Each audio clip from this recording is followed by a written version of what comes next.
Assalamu alaikum students. I'm your ma'am Ms. Sadia Qureshi and I'm an assistant professor in English from Degree College for Women, Dubai Mahal Road, Bahawalpur. Today we are going to talk about the fifth chapter of the novel regarding Mr. Chips.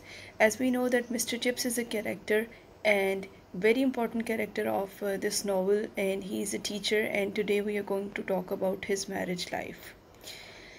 So we see that he is lost in the memories from his past. He looks at his feet and thinks which one was wrenched when he was climbing Great Gable, and he was looking at a girl who was waving from there, and he thought that the girl is actually waving for help. So he tried to move on quickly to reach that girl and to help her, but in this while he wrenched his foot, and the girl became the cause of his rescue.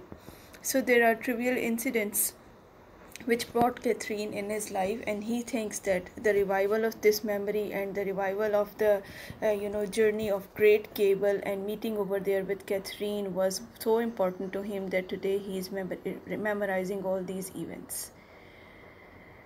Both of them started planning for their life. So we see that they are making plans for their future, and Mr. Chips is excited and scared simultaneously because he thinks that when other people will come to know that Mr. Chips at the age of 40 has married a girl who is at the age of only 25 years old, what would people think? But Chips himself is very much happy because he thinks that Catherine is a very good addition in his life.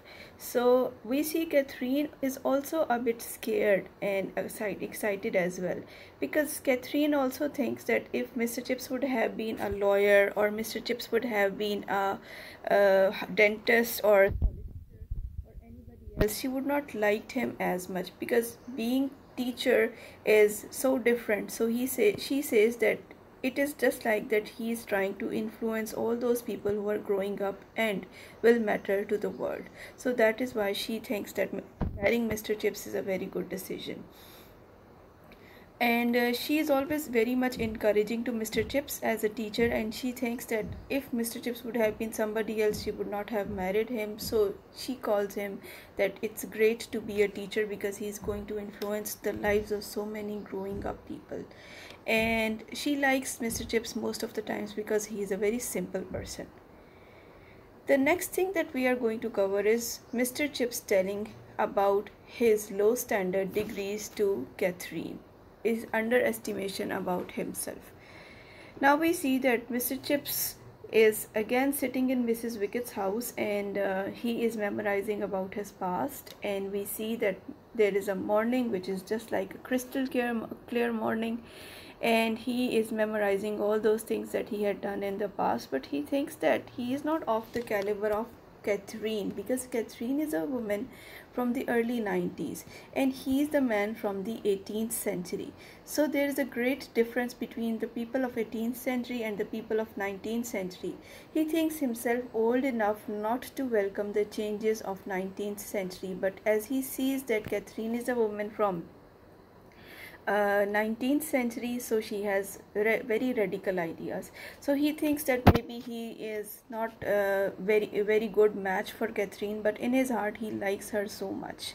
So he is trying to discuss his inadequate degrees, his poor discipline issues in the class most of the times, and he is telling her or trying to make her realize that he's not strong enough to marry a very intelligent lady from 19th century.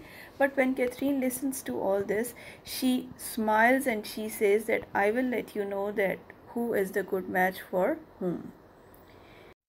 The last thing that we are going to talk about is his night before marriage, and we see that Mr. Chips is there with Catherine, and Catherine has an aunt from whose house she is going to be married, and the name of the city from where she is going to be married is called Ailing. Now we see that Mr. Chips is very excited, and Catherine is also very excited.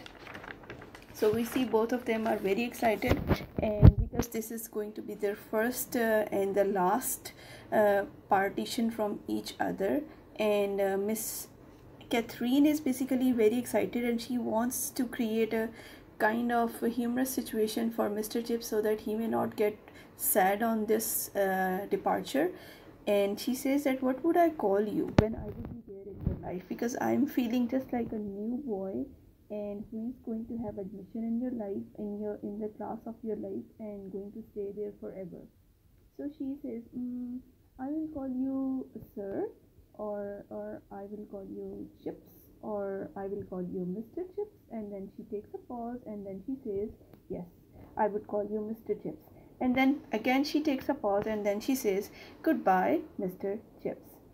Now Mr. Chips comes back again to all those memories, and he hears the sound of the tapping of the horses walking on the road, and he looks at all those yellow light lamps which are there on the streets of London roads, and he hears the voices from the boys from uh, South Africa, and he hears that there is a new novel from Sherlock's home in the Baker Street, and then he says to himself that okay, goodbye, Mr. Chips. The last words that Catherine has uttered when they were getting married in the last night.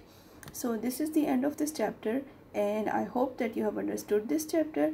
So we are going to go through the question answers of this chapter now. So we see that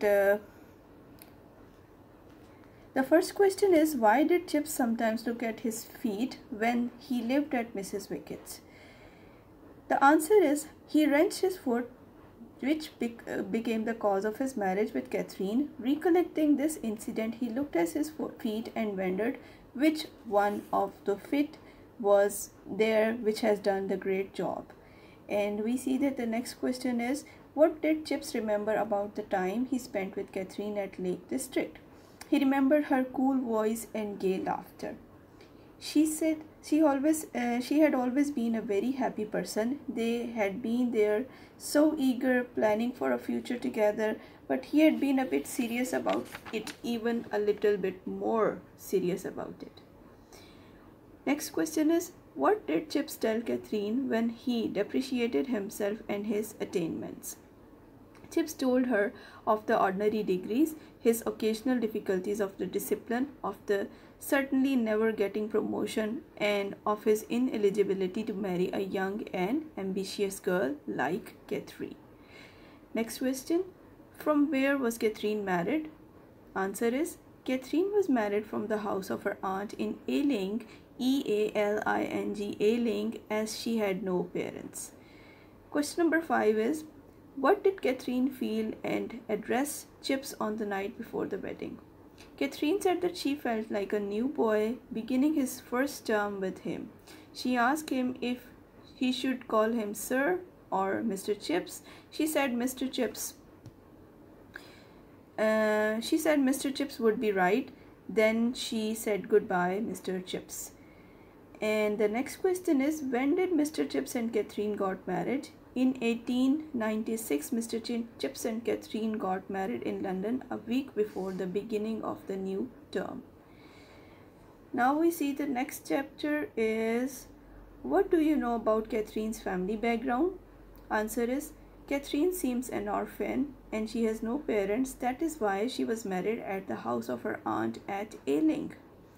The next question is, how do you rate their marriage? Write a note on the married life.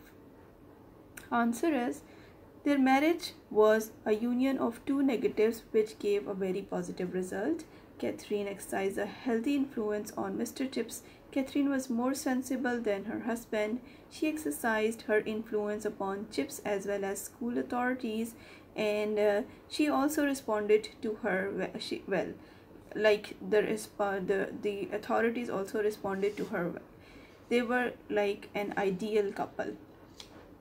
Question number 10 is, Mr. Chips tell Catherine all about his weaknesses before marriage. What was his weaknesses? So yes, Mr. Chips has told Catherine about all his mediocre position and his weak discipline, and his certainly that he is not going to get promotion, and his inability of marrying a young girl. So these were his weaknesses. Now we see the next question, which is, what was Catherine's reaction when she heard of his weaknesses? Answer is, Catherine heard all this very calmly and she just laughed in response. Now the next question is, why was Mr. Chips called Mr. Chips? Catherine called Mr. Chips out of love because the real name of Mr. Chips was basically Mr. Chippings. The next question is, what recollections, past memories did Mr. Chips have to the early courtship with Catherine? Courtship means that जब वो अपने relationship के बिल्कुल start में थे तो उस वक्त जो है वो क्या मेमोरीज ऐसी हैं जो मिस्टर चिप्स के पास हैं. Chips recollected his early courtship with Katherine as a happy dizzy time means धुंधला सा time when they used to walk together by the waterside in the evening and plan their future. He still felt her cool voice and her gay laughter. The next question, why was Catherine glad thinking that Mr. Chips was a schoolmaster? Which were the professions she disliked? So we see that she was glad to think that Mr. Chips was a schoolmaster who could influence the mind of the young boys who would in future become useful citizens of England. She was glad that he was not a solicitor, a stockbroker, or a dentist, or a businessman in Manchester. Next question is, compare the mental approach of Mr. Chips to that of Catherine. There was a hell of difference between the mental approaches of Mr. Chips and Catherine. Chips was conservative. He lived in past. His mind was inactive. He hated women of 90s. Catherine was a radical socialist. She was a modern lady. She wore pant and shirt and she was in favor of women vote. She used to do bicycling and there was nothing like a thing which is called similarity between the mental approaches of both of them. So this is the end of this chapter. I hope that you have understood it and we are going to end it. Inshallah, I'm going to meet you with the 6th chapter in the coming week. Allah Hafiz.